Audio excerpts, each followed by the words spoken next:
SA and Gabon are to meet to discuss a possible solution for their impasse over their contest for the position of AU chairperson, and the DA's Helen Zille accuses the ANC of having abandoned former President Nelson Mandela's vision of reconciliation. I'm Richard Brooks. SA and Gabon are to meet to discuss a possible solution for their impasse over their contest for the position of AU chairperson.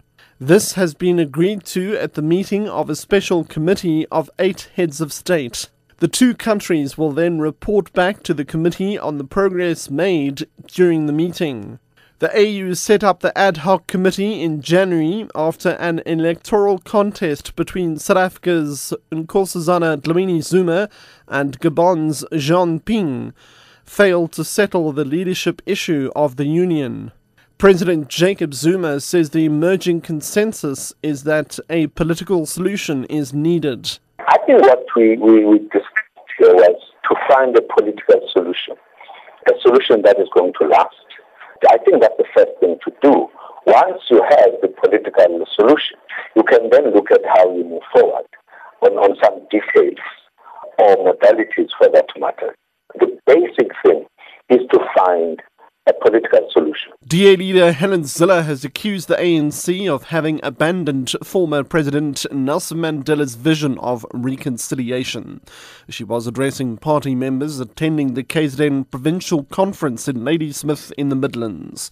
Zille says it's a shame that the ruling party has turned its back on the fundamental principles Madiba stood for. Perhaps the greatest tragedy of our new democracy is the speed at which the ANC merely dumped the vision of reconciliation and diversity that lay at the core of Nelson Mandela's message. And it must be tragic to him in his old age to see that once proud organization that stood for everything that was noble and good when it was in opposition sink so fast towards becoming just another kleptocracy that is on the brink of leading South Africa to another failed state. University of Johannesburg Vice-Chancellor Professor Iran Rensburg says everybody connected with education in the Eastern Cape should ask how they can improve teaching in the province.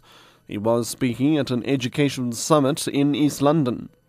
Rensburg says teacher training colleges should be opened, but care must be taken not to produce an oversupply of teachers. It is important for us to, of course, in the context of the supply and demand of teachers, to examine what the shortfall is in supply. And when we do examine that, we do find that there is a significant shortfall in the output of teachers. Yes, that shortfall has been increasingly reduced because of the Funza Lushaka bursary scheme, which has now drawn young men and women into teacher training. But it is clear that there is little access at grassroots level to those opportunities. A 26-year-old chess grandmaster says everyone should learn the game of chess. Pablo Lafuente was facilitating a chess tournament at Durban's Ushaka Marine World. The Argentinian grandmaster says the game gives young and old ideas and strategies of living life. Came to support this tournament. I think it's a great initiative they have, and I think it's very good for kids. I mean, the development of chess in the schools, it's improved a lot here in South Africa, and they are implementing chess into schools, which is absolutely great.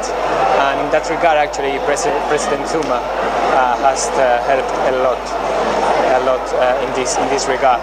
So since 2009, if I'm not wrong, they are implementing chess in schools, going to underprivileged areas.